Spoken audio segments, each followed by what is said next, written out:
মহাকাশ থেকে আমাদের এই পৃথিবীটাকে দেখলে মনে হয় যেন একটি উজ্জ্বল নীল মার্বেল। সৃষ্টির শুরু থেকেই এই গ্রহের 3/4 বা শতকরা 75 ভাগই দখল করে রেখেছে জলরাশি। সুপেয় পানির আধার হিসেবে আমরা দেখি অসংখ্য নদ নদী, খালবিল আর হ্রদ। কিন্তু আপনি কি জানেন, আমাদের চোখের সামনে দেখা এই মিষ্টি পানির ভাণ্ডার পৃথিবীর মোট জলের মাত্র 3%। বাকি 97% জলই লবণাক্ত, যা ধারণ করে আছে বিশাল সব সাগর আর মহাসাগর। আটলান্টিক, ভারত কিংবা আর্কটিক মহাসাগর এরা প্রত্যেকেই বিশাল, কিন্তু এদের সবার বাবা বা প্রধান হিসেবে যদি কাউকে চিহ্নিত করতে হয় তবে একটি নামই সামনে আসবে, প্রশান্ত মহাসাগর।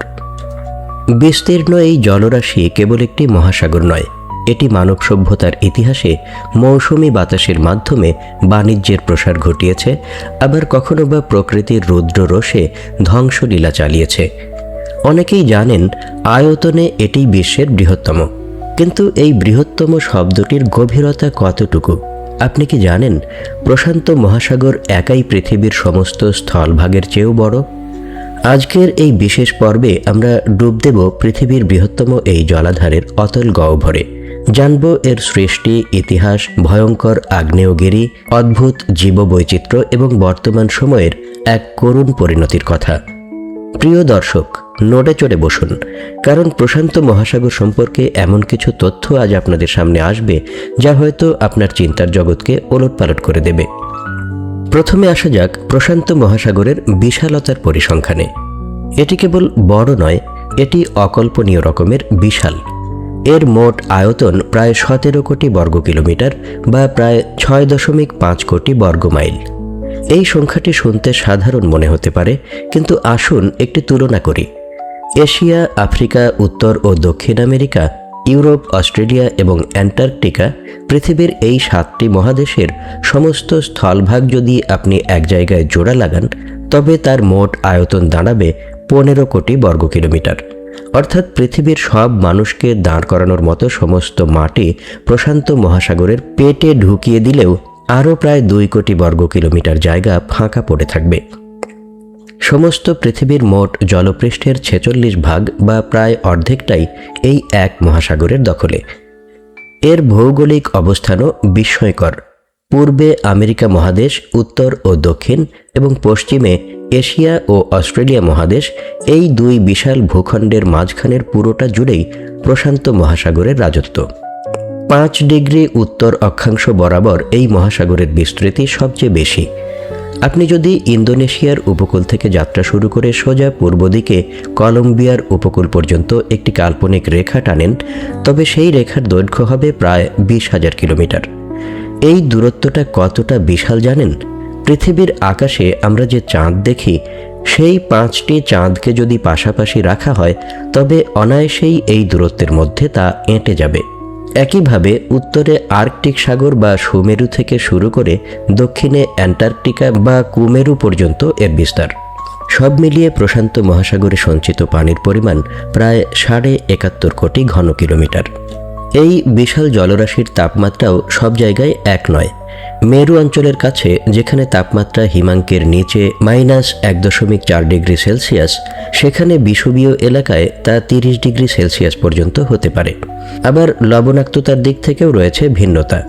বিজ্ঞানীদের মতে এলাকাভেদে প্রতি 1000 অণু পানিতে লবণের পরিমাণ 32 থেকে 37 পর্যন্ত ওঠানামা করে। প্রশান্ত মহাসাগর কেবল বিশাল জলরাশি নয়, এটি মানব ইতিহাসের এক নীরব সাক্ষী। প্রাগৈতিহাসিক যুগ থেকেই মানুষ অজানাকে জানার নেশায় এই মহাসাগর পাড়ি দিয়েছে। গবেষকদের ধারণা, কমপক্ষে 45,000 বছর আগে সাহসী মানুষরা ছোট ছোট নৌযানে করে প্রশান্ত মহাসাগরের কিছু অংশ পাড়ি দিয়ে ইন্দোনেশিয়া থেকে অস্ট্রেলিয়া মহাদেশে পদার্পণ করেছিল। ভাবা যায়, আধুনিক নেভিগেশন ছাড়া সেই উত্তাল সমুদ্রে তারা কিভাবে পথ চিনেছিল। খ্রিস্টপূর্ব 3000 সাল নাগাদ তাইওয়ানের অধিবাসীরা এই মহাসাগর পাড়ি দিয়ে ফিলিপাইন, ইন্দোনেশিয়া এবং মাদাগাস্কারের মানুষের সাথে ব্যবসা বাণিজ্য শুরু করে। ধীরে ধীরে গড়ে ওঠে এক বিশাল সামুদ্রিক বাণিজ্য পথ, যা আফ্রিকার মোজাম্বিক থেকে জাপান পর্যন্ত বিস্তৃত ছিল। কিন্তু এই মহাসাগরের নাম প্যাসিফিক বা প্রশান্ত হলো কিভাবে? এর পেছনে রয়েছে এক ইউরোপীয় অভিযাত্রীর গল্প। পর্তুগিজ নাবিক ফার্দিনান্দ ম্যাগেলান 1521 সালে তিনি তার নৌবহর নিয়ে দক্ষিণ আমেরিকার সর্বদক্ষিণ প্রান্ত দিয়ে এক নতুন পথের সন্ধানে বের হন। দক্ষিণ আমেরিকার সেই সংকীর্ণ এবং ঝঞ্ঝা বিক্ষুব্ধ প্রণালী পার হতে তাকে ভয়াবহ প্রতিকূলতার মুখে পড়তে হয়। তার সম্মানেই সেই জায়গার নাম স্ট্রেট অফ ম্যাগেলান। কিন্তু সেই ভয়ঙ্কর পথ পেরিয়ে যখন তিনি মূল মহাসাগরে প্রবেশ করলেন, তখন তিনি পেলেন শান্ত বাতাস আর ধীর লয়ের ঢেউ। ঝড়ের পর এই শান্ত রূপ দেখে মুগ্ধ হয়ে তিনি এই মহাসাগরের নাম রাখলেন মার প্যাসিফিকো, যার অর্থ শান্তির সাগর। কালক্রমে এটি প্রশান্ত মহাসাগর বা প্যাসিফিক ওশান নামেই পরিচিতি পায়। ম্যাগেলান একে শান্তির সাগর বললেও এর তলদেশ কিন্তু মোটেও সাধারণ সমতল ভূমি নয়। প্রশান্ত মহাসাগরের গড় গভীরতাই প্রায় 4000 মিটার বা 4 কিলোমিটার। কিন্তু বিস্ময়ের ব্যাপার হলো, পৃথিবীর 10টি গভীরতম বিন্দুর মধ্যে প্রথম 5টিই এই মহাসাগরে অবস্থিত। এই তালিকার শীর্ষে রয়েছে মারিয়ানা ট্রেঞ্চের চ্যালেঞ্জার ডিপ। এটি পৃথিবীর গভীরতম স্থান। এর গভীরতা 11,000 মিটারেরও বেশি। কল্পনা করুন পৃথিবীর সর্বোচ্চ পর্বতশৃঙ্গ মাউন্ট এভারেস্ট, যার উচ্চতা 8,848 মিটার। তাকে যদি শেকড় শুদ্ধ তুলে এনে এই খাদে ফেলে দেওয়া হয়, তবুও এভারেস্টের চূড়া পানির ওপর ভাসবে না, বরং তার উপর আরও প্রায় 3 কিলোমিটার পানি থাকবে। সূর্যের আলো এখানে পৌঁছায় না। বিরাজ করে অনন্ত অন্ধকার আর হাড় হিম করা চাপ।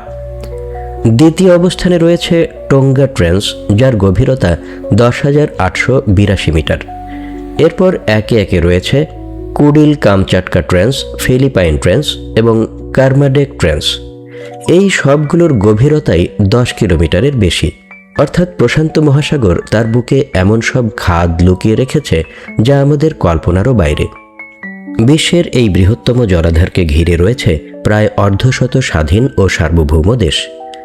আমেরিকা, কানাডা, মেক্সিকো থেকে শুরু করে জাপান, চীন, রাশিয়া, অস্ট্রেলিয়া, ভিয়েতনাম, সিঙ্গাপুর, কে নেই এই তালিকায়। তবে আশ্চর্যের বিষয় হলো দ্বীপের সংখ্যা। পৃথিবীর অন্য কোনো মহাসাগরে এত বেশি দ্বীপ নেই যা প্রশান্ত মহাসাগরে আছে।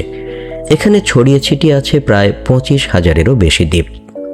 আয়তনের বিচারে গ্রিনল্যান্ডের পর বিশ্বের দ্বিতীয় বৃহত্তম দ্বীপ নিউ গিনি এই প্রশান্ত মহাসাগরেই অবস্থিত। প্রশাসনিক ও গবেষণার সুবিধার্থে এই বিশাল দ্বীপপুঞ্জ ও তাদের অধিবাসীদের 3টি প্রধান ভাগে ভাগ করা হয়েছে: মাইক্রোনেশিয়া, মেলানেশিয়া এবং পলিনেশিয়া। Number 1, Micronesia. বিষুবরেখার উত্তরে এবং আন্তর্জাতিক তারিখরেখার পশ্চিমে অবস্থিত এই অঞ্চলে রয়েছে মারিয়ানা দ্বীপপুঞ্জ, মার্শাল দ্বীপপুঞ্জ এবং কিরিবাতির মতো ছোট ছোট দ্বীপ। Number 2, Melanesia. বিষুবরেখার দক্ষিণে অবস্থিত এই অঞ্চলে রয়েছে নিউ গিনি, সলোমন দ্বীপপুঞ্জ, ফিজি এবং নিউ ক্যালেডোনিয়া। Number 3, Polynesia. এটি সবচেয়ে বিশাল এলাকা। আন্তর্জাতিক তারিখরেখার পূর্বে হাওয়াই থেকে শুরু করে দক্ষিণে নিউজিল্যান্ড পর্যন্ত বিস্তৃত এই অঞ্চল। এছাড়াও প্রশান্ত মহাসাগরকে আন্তর্জাতিক তারিখরেখা এবং বিষুবরেখা দ্বারা উত্তর ও দক্ষিণ এই 2 ভাগে ভাগ করা হয়। নাম প্রশান্ত হলেও প্রকৃতির সবচেয়ে ধ্বংসাত্মক রূপগুলো এই সাগরেই দেখা যায়। ভূমিকম্প, আগ্নেয়গিরির অগ্নুৎপাত, সামুদ্রিক ঝড় আর সুনামির আঁতুড়ঘর এই মহাসাগর।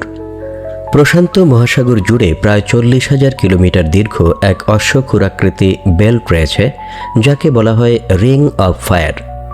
পৃথিবীর 75% সক্রিয় আগ্নেয়গিরি এখানেই অবস্থিত, যার সংখ্যা 450-রও বেশি। কন্টিনেন্টাল এবং ওশেনিক প্লেটের সংযোগস্থল হওয়ায় পৃথিবীর 90% ভূমিকম্পই এই অঞ্চলে ঘটে। এখানেই শেষ নয়, বিশ্বের সবচেয়ে শক্তিশালী 2টি ট্রপিক্যাল সাইক্লোন বেসিন এখানে অবস্থিত। পূর্ব প্রশান্ত মহাসাগরে সৃষ্ট ঝড়গুলোকে বলা হয় হারিকেন, যা মেক্সিকো ও যুক্তরাষ্ট্রের উপকূলে আঘাত হানে। অন্যদিকে উত্তর পশ্চিম প্রশান্ত মহাসাগরে সৃষ্ট ঝড়গুলোকে বলা হয় টাইফুন, যা জাপান, ফিলিপাইন ও চীনের উপকূলে তাণ্ডব চালায়। সবচেয়ে চমকপ্রদ তথ্য হল, প্লেট টেকটনিক প্রক্রিয়ার কারণে এই মহাসাগরের 3 প্রান্ত প্রতি বছর গড়ে 1 ইঞ্চি বা 2.5 সেন্টিমিটার করে সংকুচিত হচ্ছে। অর্থাৎ প্রতি 2 বছরে প্রশান্ত মহাসাগর 1 বর্গ কিলোমিটার করে ছোট হয়ে আসছে। এর ঠিক বিপরীতে আটলান্টিক মহাসাগর কিন্তু ধীরে ধীরে বড় হচ্ছে। ধ্বংসের পাশাপাশি সৃষ্টির এক অপার বিস্ময় এই মহাসাগর। পৃথিবীর যে কোনো স্থানের চেয়ে এখানে সামুদ্রিক জীবের বৈচিত্র্য সবচেয়ে বেশি। অদ্ভুত সব প্রজাতি, যেমন গভীর সমুদ্রের দানবীয় জায়ান্ট স্কুইড, অক্টোপাস, নানা প্রজাতির তিমি, হাঙর, টুনা এবং ম্যাকারেল মাছের অবাধ বিচরণ এখানে। অর্থনৈতিকভাবে এই মহাসাগরের গুরুত্ব অপরিসীম। শুনলে চমকে উঠবেন, সারা বিশ্বে প্রতি বছর যত সামুদ্রিক মাছ শিকার করা হয় তার শতকরা 70% যোগান দেয় এই প্রশান্ত মহাসাগর। জীববৈচিত্র্যের আরেক নিদর্শন হল কোরাল রিফ বা প্রবাল প্রাচীর। অস্ট্রেলিয়ার উপকূলবর্তী গ্রেট ব্যারিয়ার রিফ বিশ্বের বৃহত্তম প্রবাল প্রাচীর, যাকে সমুদ্রের রেইন ফরেস্ট বলা হয়। এটি হাজারো সামুদ্রিক প্রাণীর আশ্রয়স্থল। তবে প্রশান্ত মহাসাগরের আবহাওয়া কেবল সাগরের মধ্যেই সীমাবদ্ধ থাকে না। এখানে এল নিনো এবং লা নিনো নামক দুটি বিশেষ জলবায়ু ঘটনা ঘটে। সমুদ্রপৃষ্ঠের তাপমাত্রার তারতম্যের কারণে এই ঘটনাগুলো ঘটে, যার প্রভাবে বিশ্বের বিভিন্ন প্রান্তে কখনো দীর্ঘমেয়াদী খরা, আবার কখনো অতিবৃষ্টি ও বন্যার সৃষ্টি হয়। কিন্তু অত্যন্ত দুঃখের বিষয়, মানুষের তৈরি জলবায়ু পরিবর্তনের কারণে এই বিশাল মহাসাগরটি মৃত্যুর প্রহর গুনছে। বিজ্ঞানীদের গবেষণায় উঠে এসেছে 3টি ভয়াবহ সত্য। প্রথমত, গ্রিন হাউস গ্যাস। বাতাসে কার্বন ডাই অক্সাইড ও মিথেনের পরিমাণ বাড়ার ফলে সমুদ্র সেই গ্যাস শোষণ করে নিচ্ছে। পানিতে কার্বন ডাই অক্সাইড মিশে তৈরি করছে কার্বনিক অ্যাসিড। ফলে কমে যাচ্ছে পানির পিএইচ মাত্রা। এর ফলে শামুক, ঝিনুক এবং শেল ফিশের মতো প্রাণীদের দেহের শক্ত খোলস অ্যাসিডে গলে যাচ্ছে এবং তারা মারা যাচ্ছে। দ্বিতীয়ত, বৈশ্বিক উষ্ণায়ন বা গ্লোবাল ওয়ার্মিং।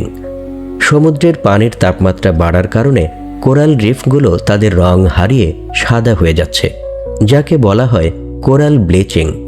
সম্প্রতি গ্রেট ব্যারিয়ার রিফের বিশাল অংশ এভাবেই মৃতপ্রায় হয়ে পড়েছে। এছাড়াও তাপমাত্রা বাড়ার ফলে অনেক মাছের প্রজনন ক্ষমতা নষ্ট হয়ে যাচ্ছে।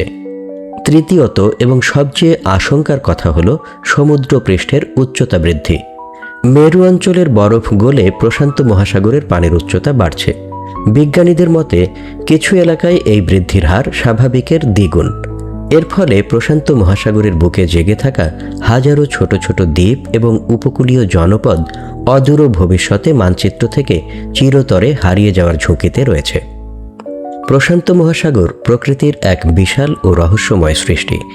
এটি একদিকে যেমন আমাদের অক্সিজেন ও খাদ্যের যোগান দেয়, তেমনি পৃথিবীর জলবায়ুর ভারসাম্য রক্ষা করে। কিন্তু আজ আমাদের অসচেতনতায় এই নীল জলরাশি তার জৌলুস হারাচ্ছে। এই মহাসাগরকে রক্ষা করা মানেই পৃথিবীকে রক্ষা করা, মানব সভ্যতাকে রক্ষা করা। আজকের এই ভিডিওটি আপনাদের কেমন লাগলো? প্রশান্ত মহাসাগর সম্পর্কে এই তথ্যগুলো কি আপনাদের জানা ছিল? কমেন্ট করে আমাদের জানান। ভালো লাগলে ভিডিওটি শেয়ার করুন এবং আমাদের সাথেই থাকুন। দেখা হবে আগামী পর্বে নতুন কোনো অজানা রহস্য নিয়ে। ততক্ষণ পর্যন্ত ভালো থাকুন, সুস্থ থাকুন।